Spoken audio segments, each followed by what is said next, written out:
How would you go through the motions of making a story from an idea? I feel like I'm running in circles because my plot is wrong, but the story I want to tell, my plot is wrong for the story I want to tell, but I can't find the right one.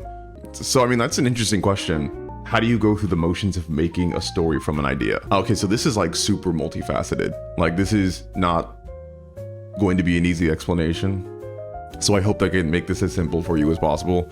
But there's multiple different parts to like making a story. First, genuinely, I think you need a passion for storytelling.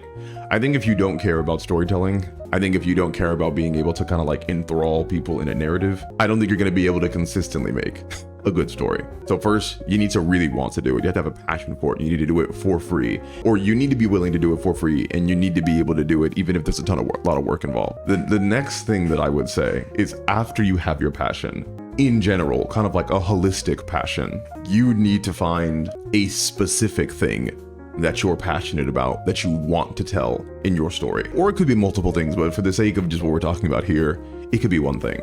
So for example, for me, for one of my books, I was incredibly passionate about the idea of motherhood, of what it's like to be a mother, because, and I've talked about this a little bit before, as a dude, obviously can become a father, but I can't necessarily, I think, feel the type of relationship that a mother feels for their child, right? Like, I can have a relationship with my child whenever I do have one, but there's something fundamentally different about raising a child inside of you and then giving birth to that child and then have them be like physically dependent upon you for like nourishment. Women go through, I think, a completely different type of parenting than fathers do.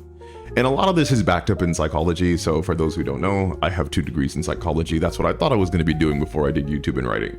And so I had a really big interest because I have a very loving mother.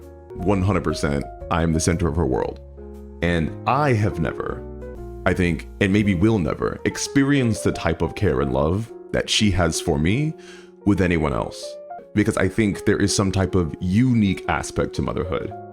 I think every culture obviously has a different perspective on motherhood and brings different things to the table with motherhood.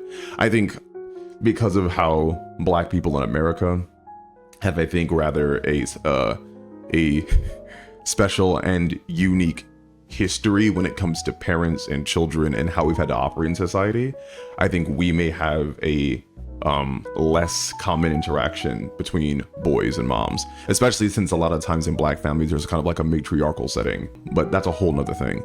But to get back to my example, I was really interested in motherhood, in writing about that and exploring that, because it was just something that to me I thought was really cool, that my mom had this kind of like feeling towards me.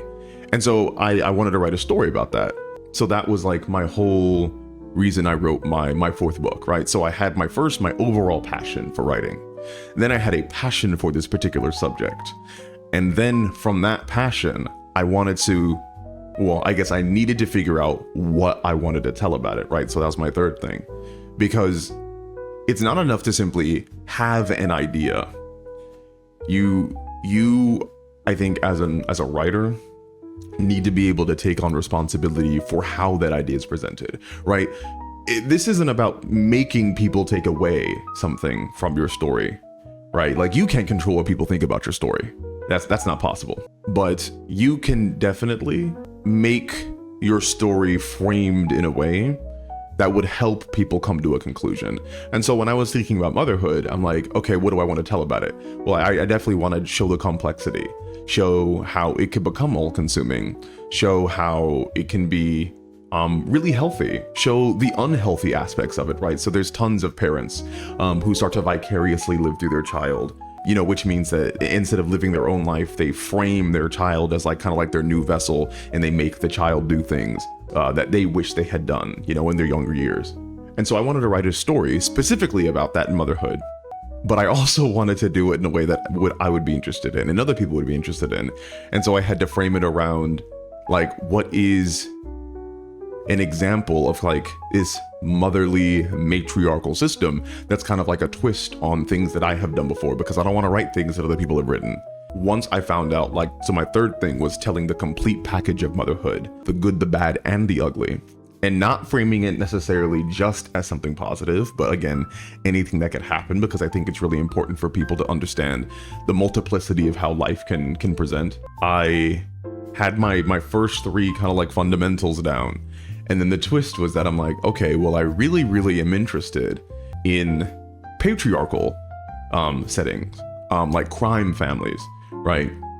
So you have literally like mob bosses, and it's almost always, I mean, it is always men.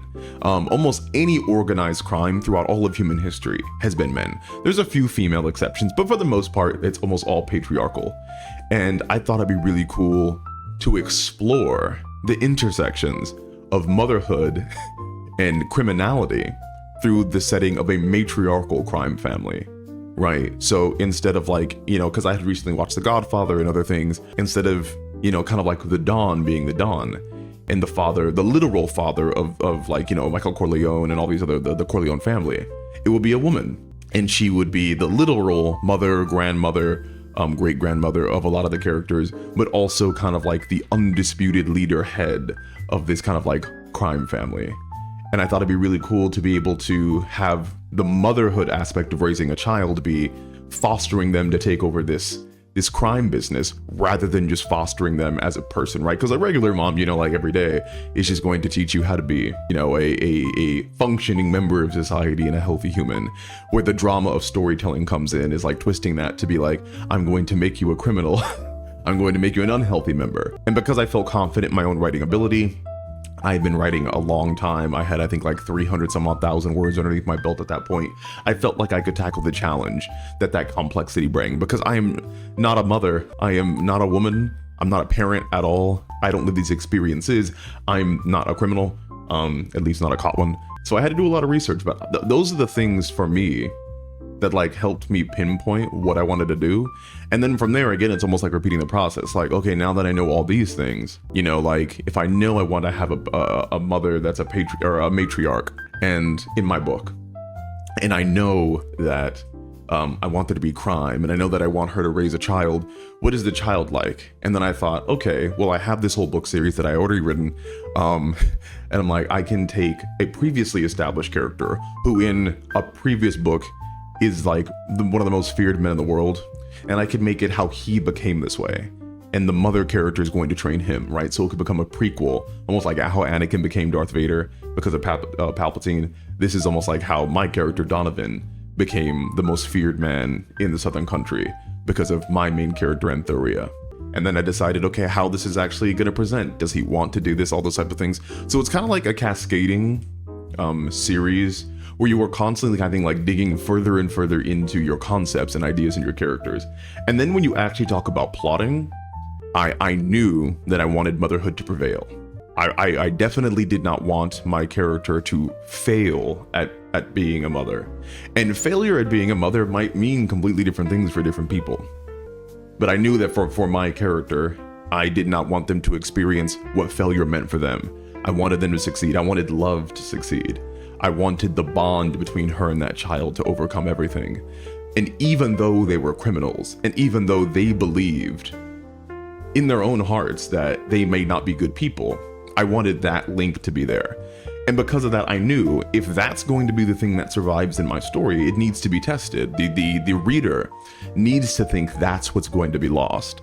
And so if the bond between my characters is going to survive at the very end, and I need it tested to create drama, I need them to go through something that is going to threaten to break them apart, which is like the conflict, right? So my story revolves around these two characters who aren't related at all. They come together and they learn how to be, because it's like a 12-year-old boy and a 90-something-year-old woman.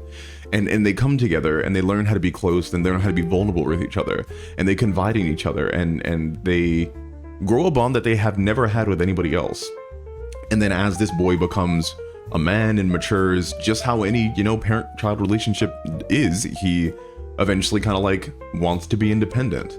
And that really shakes their bond, because this woman is losing control of basically the surrogate child that she had raised. And then when he rebels, that's what strains their relationship. But I knew that having that together, I had just created my plot. They get together, she mentors him, they grow close, they develop love, he becomes rebellious, he lashes out against her, and then they come together at the end. Now, the specifics of that plot, obviously, like, are told over 300 pages, and there's 4 different sections. It's a 4-act book, like 50 pages per, not 50, it's like 75, yeah, like 80 pages per act, roughly.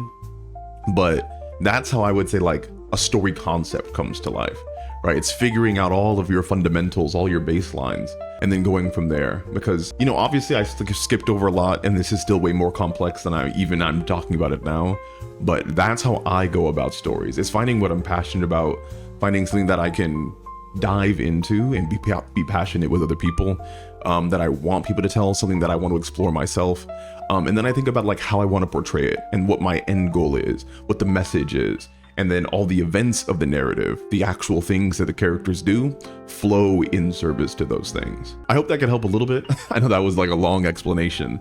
It's a difficulty for a lot of people to be able to like think about stories in this way because it's not really intuitive. But I think the more you dive into it and you think genuinely about what you want to accomplish, what you want your characters to accomplish, and then how you could touch other people, kind of like emotionally, psychologically, that's how you start to become a really good storyteller. So there you go. There's my long answer.